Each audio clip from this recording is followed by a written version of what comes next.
Hello, hi guys! Magandang hapon sa inyong lahat. This is Rodriguez Mamasgari Channel, a faith healer, also tarot reader. So ngayong hapon na to, tingnan natin nagsabihin sa iyo ng ating mga gabay. So this is a weekly gabay for the month of March 22 hanggang March 28 for the sign of Libra. So Libra, welcome to my channel. Ano kayang messages, advices, and spirit guides ang ating masasaga for today's video? Kanina kayang energy or kaganapan sa buhay ng mga Libra signs ang ating mahagilap. So guys, this reading is a reading lamang nila at makaka-resonate. Kunin lamang po ang makaka-relate sa inyo. And comment down below kung kaninong energy ang ating nasagap. And of course, don't forget to like and subscribe my channel and notification bell for more videos update because maraming salamat po. Sa mga walang sawang pagsuporta sa aking channel, lalong-lalo na ang hindi nag-i-skip ng adsaway pagpalain kayo ng Diyos at may kapalsiksik liglig na umapaw na biyayang manong balik sa inyo. So let's see guys, what is the messages advice ng ating angel spirit for the sign of Libra. So let's see and watch this. Ano kaya kaganapan sa buhay ng mga Libra signs ang ating mahagilap? So guys, tuklasin at bubulabugin natin angel spirit. Please give me information po. Okay, so this is the Eight of Pentacles. Just focus, no? Sa trabaho, negosyo, hanap buhay mo. Kailangan tutukan mo ko naman yung mga bagay na nagbibigay ng resource of income sa'yo. No, kailangan tutukan mo yan. Maging matyaga ka sa ginagawa mo. And this is the Five of Pentacles. Some of you guys nakakaranas sa financial crisis or financial loss, no? Maaring nawalan ka ng negosyo, na maaring nagkaroon ng bankruptcy, na maaring maraming nasayang. And this is something the high find for a lesson learned. Matuto ka na. No, isang parte yan ng buhay mo na kailangang matuto na sa lahat ng mga bagay na pinagdaanan mo. No, kailangan mong magising sa katotohanan na sa mundong ginagalaw pagdating sa business or sa pagdating sa pagkakaperahan, no, there's a trying error. Ganun talaga, kailangan handa ka. No? Pero kasi kailangan maging wise ka, maging matalino ka how to manage and control your money. And this is the temperance, no? Nakita mo kung paano siya maging kalmado. No? Kumaga, kalmado siya, the more na parang uhaw na uhaw siya dun sa bagay na yon or gustong-gusto niya makuha isang bagay na yon. No, kaya kailangan lagi mong pag-iisipan, no, yung bawat eksena na gagawin mo, kahit gustong-gusto mo isang bagay na yon, pag-iisipan mong mabuti kung ano yung magiging impact sa'yo nito, kung ano yung magiging kalalabasan ng eksena mo. May magagalit ba? May maapektuhan ba? Kung magano yung magiging advantage and disadvantage yung bawat actions mo. And there's a Three of Pentacles for unity or collaborations, no? Kailangan na ayusin mo yung pakikipag-ugnayan, pakikipag-usap, pakikipagtalakayan. No, marang sinasabi sa'yo dito, buksan mo ang isip mo, no, na maliwanagan, no, sa lahat ng mga bagay na gagawin mo. Let's see what is the initial messages. Reference with a moon card. So there's something that truth reveal. No, may mga bagay talaga na ma-reveal na sa'yo. Unti-unti mo matutuklasan at mauunawaan yung mga bagay na nangyari behind your back. No, kahit nandiyan ka na sa rurok ng tagumpay, kailangan mo maging kalmado at kailangan mo maging humble. No, kailangan maging magpakumbaba ka sa lahat ng mga bagay na nangyayari sa'yo. So let's see what is the Eight of Pentacles. The Eight of Pentacles represent what? So represent with a high judgment for a wake-up call. No, parang ginising ka sa katotohanan dito na you need to pay attention. Kailangan mag-focus ka sa trabaho, negosyo, hanap buhay mo. No, kailangan tutukan mo yung mga bagay na magdadala sa iyo ng kumbaga pag-unlad, no? Kumbaga itong bagay na to, malaki ang kikitain ko dito, itong bagay na to, kumbaga makakaipon ako dito, itong bagay na to, kumbaga ito yung gagawin ko para makapag-umpisa ako. Kumbaga buksan mo yung isip mo, no? Na maging dedikado ka sa lahat ng bagay na gagawin mo para maging maganda ang kalalabasan or magiging buhay mo. What is the Five of Pentacles? Represent what? There's the King of Wands. So see, there's a vision no, into reality. No? Buksan mo ang isip mo na may mga plano or pangarap ka. Look at the bigger picture. Na lagi mo pakakatandaan yung bawat eksena dito na kung ano yung magiging impact sa'yo ng bawat actions mo. No, some of you guys no nakakaranas sa financial loss or financial crisis dahil din sa pagiging agresibo mo pagdating sa finances. No? Kumbaga kung ano man yung gusto mo, makukuha mo. No, nakikita mo yan kung ano yung pusa na yan na kumbaga gusto niya makuha yon, no? Kumbaga ikaw na Libra, no? May nakita ka isang bagay, gusto mong bilhin, gusto mo makuha kasi gustong-gusto mo yon. No, kaya kailangan pag-iisipan mo kung ano yung magiging outcome sa'yo, kung ano yung magiging epekto sa'yo kung kinuha mo isang bagay na yon. Kasya ba, kasya ba yung pera ko, no, na what, in case na ganito ganyan, mayroong magkakaroon ng problema, no, emergency purposes, no, kaya mo ba, may extra pa ba? Lagi mong pakakatandaan yung magiging kalalabasan. And there's the Hierophant represent with something, the Nine of Pentacles with the blossoming, na maaaring lalago, lalakas, na matuto ka na, know how to manage and control your money. No, dapat lagi mo pag-iisipan paano mo pagyayabungin, paano pa palalaguin ang iyong pera. Let's see what is the Temperance. Reference with the Two of Cups. There's something partnership, guys, no? Meron about dito sa pakikipag-ugnayan, pakikipag-usap. No, yun nga, no? Kailangan maging kalmado ka. No? Dapat tinitingnan mo kung lahat ng mga bagay ba to ay walang magiging masamang epekto sa iyo. No, kalmahin mo, kumbaga maghinay-hinay ka, tignan mo kung kasya pa ba, tignan mo kung okay pa ba. No, kailangan lagi mong titignan yung magiging eksena, no? Kung yung kasama mo ba sa bahay, mga mahal mo sa buhay, no? Makakakain ba sila or hindi ba kayo may hirapan at the end of the time? No, there's something unconditional love. No, yun yung tinatawag na mahal, kumbaga meron ka kasing disposition at meron ka kasing kumbaga hindi ka maisip na tao. No, masyado kang tinitingnan mo na kaagad yung magiging kalalabasan. Dapat ganun. Hindi yung sunggab ng sunggab, ura-urada. So let's see what is the Three of Pentacles. Hindi yung nakakain ka, busog ka na. No, kailangan titingnan mo yung kung sino pa ba yung hindi pa nakakain. Kailangan ganon. No, kailangan budgetin mo, ayusin mo, no? Para at the end of the time magkaroon ng balance, no, ang iyong sitwasyon. There's the Three of Pentacles represent the Three of Swords. Something pain. No, kumbaga dito masasaktan ka, mahihirapan ka. So kailangan niyo ng unity, pagkakaisa. Let's see what is the Moon card. The Moon card represent what? Reference with the Sun card. There is a pure positive outcome. So, ibig sabihin dito, makikita mo na yung magiging kalalabasan, no? Kumbaga may lakas ka na ng loob, tapang, nakarapin, kasi hindi ka na natatakot.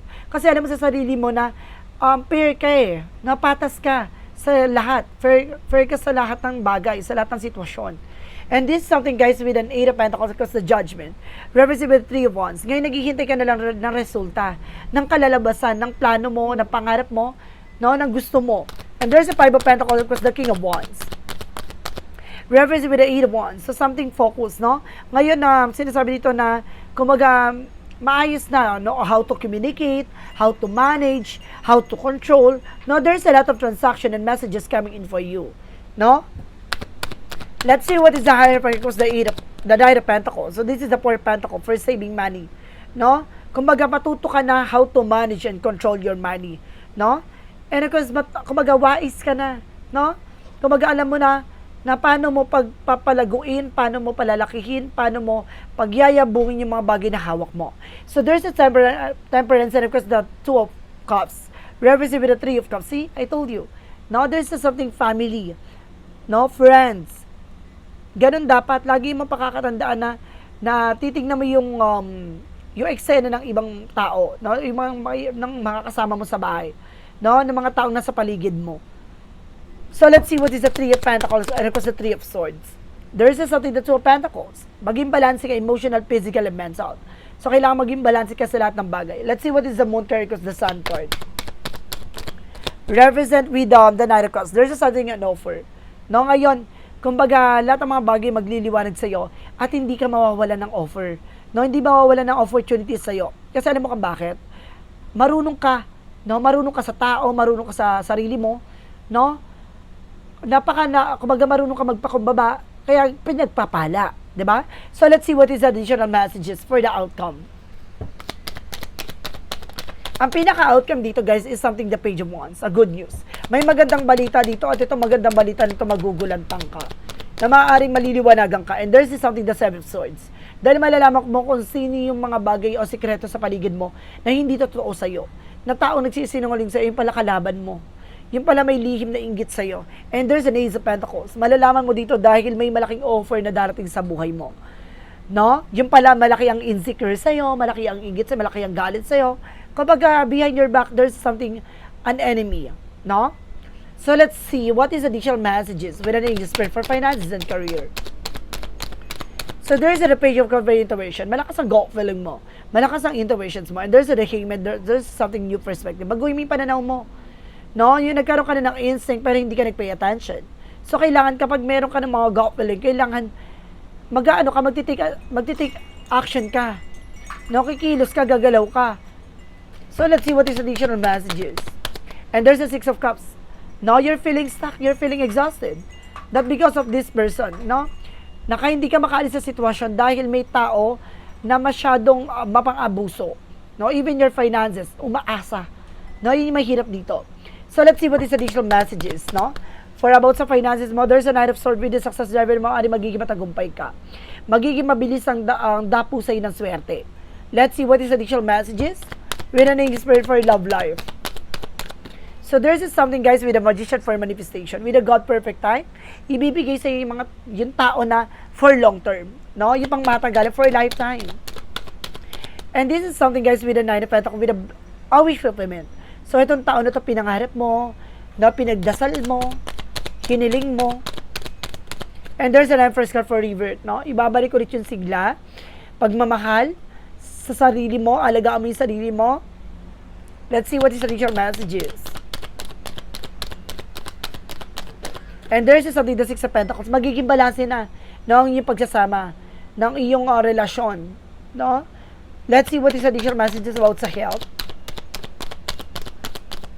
Sa health mo, there's an Ace of Swords with a breakthrough. Maaaring magiging maganda lang kalusugan mo dito. Iwasan mo lang, nakikita mo, there's something na parang nagpuputol siya ng kuko, na parang nire-represent dito na kailangan mong putulin yung mga bagay na nakakasama sa'yo. Iwasan mo. And this is something that to observe. There's a decision that you need to make. Kailangan mo magdesisyon. Kahit na mahirap, kahit na ayaw mo, kailangan mong magdesisyon na tumigil ka na. Iwasan mo na. Nasama po guys, mayroon kayong bisyo, may luho. And this is something that chart card, you need to take an action. See? Kailangan mo kumilos. Kailangan mo magdesisyon. Kailangan mo nang baguhin yan. No? Kailangan mo nang baguhin yung sistema. No, yung patakaran ng buhay mo. Kasi hindi na mababago ang sitwasyon mo kung hindi mo babaguhin yan. No, yung mundong ginagalaw mo, ganyan na yan. Kung hindi ka magte-take ng action hanggat maaga pa lang. So let's see, what is additional messages? About naman tayo sa Yin and Yang Oracle card. For Yin and Yang Oracle card, represent what? Represent avoidance. So, iwas ka. This is something deceptions. No, lapitin ka ng tukso. No, meron ditong tukso. And this is something unity. May pagkakaisa dito. May pagtutulungan. And this is something close off with a guarded protection at pangalagaan mo yung sarili mo. Dahil lapitin ka ng tuso. What is additional messages? One more card. And there's something self-love, self-care. Alagaan mo yung sarili mo. Dapat alam mo sa sarili mo yung intention mo. What is the magical fairy messages? Represent what? For magical fairy messages to represent and birthday. No, ngayong birthday mo guys, no, the answer is coming your way. No, lahat ng questions mo sa buhay mo, maaring masagot yan sa birthday mo. And there's something patient, please. So, kailangan mo habaan ng pasensya mo dito, maging kalmado. Di ba, huwag ka maging padalos-dalos. Kailangan kontrolin mo yung emosyon. And this something dietary change. So, kailangan mo rin mag-diet, ha? Alagaan mo yung kalusugan mo. What is additional? Meron kang unhealthy food dito na kinakain, no? Kailangan mo iwasan yan.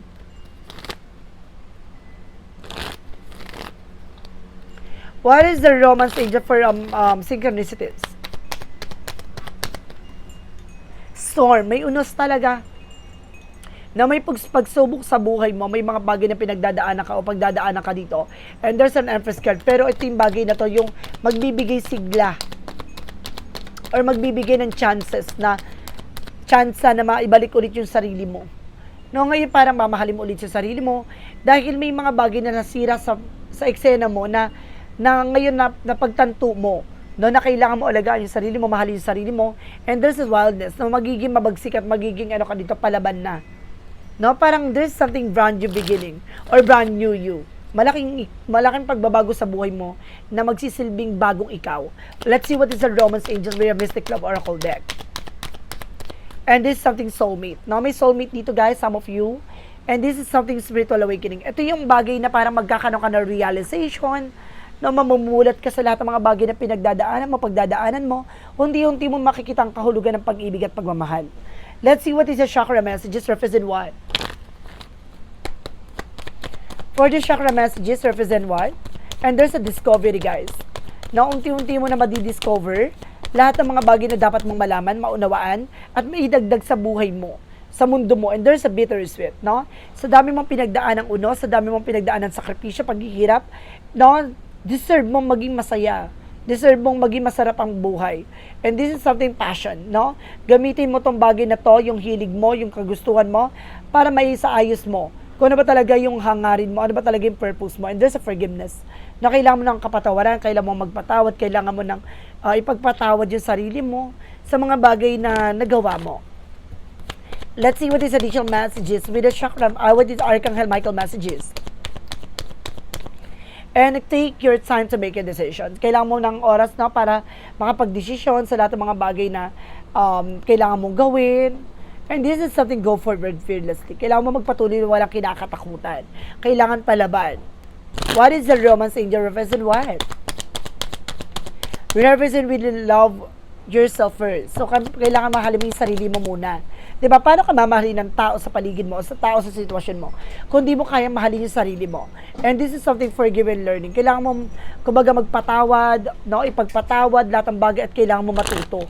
Hindi naman pwede magpatawad ka tapos wala ka naman matututunan dyan. No, kailangan mong maging handa, kailangan mong pakakatandaan lahat ng mga bagay na naranasan mo, lahat ng mga bagay na pinagdaanan mo, isang halimbawa na para matanto mo, no, para maliwanagan ka nila, may mga bagay na may mali kang ginawa na hindi mo na dapat ulit-uliting ginagawa. What is the angel's answer? Angel's answer represents na you're ready. So, kailangan mo maganda, no? Kailangan mong maganda dahil magkakaroon ka ng bagong direksyon at choose new direction. No? Mas pipiliin mo na magbagong direksyon, magbago ng landasan at bago ng sitwasyon. So, let's see what is additional messages. And there's something, guys, with the 7 star sister with the 7 archangels. Now, there's something support, no? There's something creations. No, kayang-kaya mong buuin, kayang-kaya mong baguhin yung mundo ginagalawan mo, depende sa kilos at galaw mo. No? Kailangan mo ng kumbaga motivation sa sarili mo para magawa mo yung mga bagay na yun. And there's a weight of the world, no? May mga bagay na kailangan mong pakawalan at bitawan, lalo-lalo na yung bigat na yung pinapasan-pasan, no? Mag-set ka ng boundaries. Let's see what is an additional messages with an angel spirit. And there's something relationship na malaking factor sa buhay mo ang pag-ibig. And there's a grip. Something lost is an opportunity to learn. No, lahat ng mga bagay na nawawala, lahat ng mga bagay na inaalit sa iyo ay isang parte ng buhay mo na kailangan mong matuto. No, kailangan mong pasalamatan lahat ng mga bagay na nangyayari sa iyo sa hinahanap. So let's see, guys, no, what is additional messages with an angel spirit. And there's something kitchen with our creations. No, unti-unti mo na mabubuo, unti-unti mo na mababago. No, yung mundong ginagalaw mo mas makulay na mabubusog ka na. Mas lalo ka na magiging maganda ang sitwasyon mo. And this something, full moon with the happiness, no? Maging masaya ka from the fullest. What is additional messages with Archangel Raphael messages? Hydrations, no? Kailangan, kumbaga, lagi kang hydrated. No? Kumbaga, lagi kang uminom ng water, ganyan. Let's see what is additional messages. And there's a let go. May mga bagay na kailangan mo na pakawalan, bitawan, i-let go, no? I-surrender. And this is something oracle card. No? Ibig sabihin na, kumbaga, nandito ang ating gabay, sinasagot na lahat ng katanungan mo, kailangan mo mag-pay attention. Nasa harapan mo na lang lahat ng kasagutan eh. No? Kailangan mo na lang talagang buksan ang mata mo. Kasi minsan nagbubulag-bulagan ka eh. And there's a strength card, confident. No, isa to sa bakit ka nagbubulag-bulagan kasi natatakot ka. No, may mga bagay na natatakot ka, iniiwasan ka, kaya nililihis mo eh. Nililihis mo yung kailangan mong gawin. What is the energy represent what? And there's a 6 chakra Archangel Metatron for surprises. No, lahat ng mga bagay na to magugulantang ka, lahat ng mga bagay na to parang mabubulabog ka, no? Lahat ng to ay maaaring masurpresa ka. And this is something the healer of the ages, gaano man katagal yung mga pinagdaanan mo, gaano man katagal ang sugat na yan, gaano man kalalim. No? Lahat ng mga bagay na papahihilumin niya ng ating Panginoon. And this is something the thinking man. If you were a man, maaring overthinking ka, paranoid ka, tamang hinala ka. If you were a woman, yung person mo overthinking, paranoid. So let's see what is the Monsology. Represent what? For Monsology, represent a personal issue reaches resolution. Now, yung mga personal problema nyo naman daw, masusolusyonan na. Now, lahat ng mga bagay na yan, maaaring magdala sa'yo ng panibagong eksena. Now, dahil tapos na ang laban. And the prosperity lies ahead. So, ibig sabihin, talaga nakalaan talaga na magiging masagana ang pamumuhay mo. Kailangan mo lang unti-unting, kumbaga, tuklasin kung ano yung nagsisibing komplikasyon sa lahat ng mga bagay na nangyayari sa'yo. Kaya nagkakaroon ka ng mga komplikasyon, problema na mas lalong lumalala.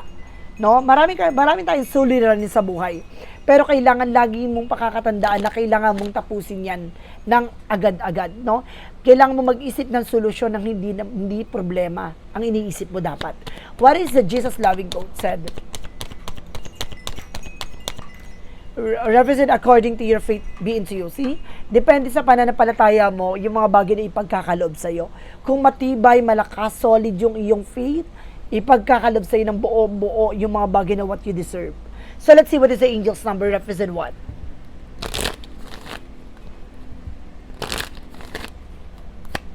Angel's number represent 15-15, the big break. This is the moment, guys. Now, binibigyan ka ng panahon ng pagkakataon na magkaroon ka ng mas pasabog na buhay. Now, this is something, a big time, a big break. An opportunity, help, extra cash, or other support is coming your way. So, keep going and have fun. When performing your task, the most tremendous success comes from your passion. All efforts will be rewarded big time. So, see? Lahat ng mga bagay, pasakit, pasanin, lahat ng mga bagay na pinagdaanan mo, hindi naman pwedeng puro hirap. Diba? Syempre may sarap. No, kaya kailangan mong magpatuloy sa ginagawa mo dahil kung nasa parte ka ng kadiliman, na parte ng parang andilim-dilim ng sitwasyon mo, tandaan mo, magliliwanag din yan at the end of the time. So guys, let's see what is the messages of life represent what? Represent a door to the infinite. At my heart center, there is a door to that leads to the infinite. Today, I visit my heart center and open the door. As I enter, experiences a deep sense of serenity. I understand that I am eternal, that I am indestructible. From here, I can see beyond my life challenges to the higher level of my existence.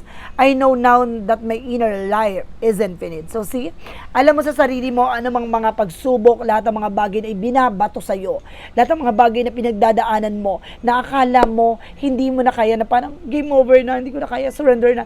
No!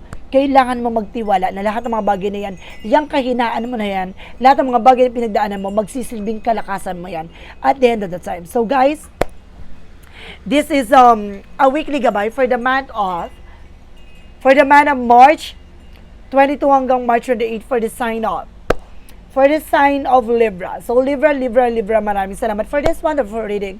So once again, this reading is a reading namang hindi lahat makaka-resonate, kung hindi lamang po makaka-relate sa inyo. And comment down below kung kaninong energy ang ating nasagap.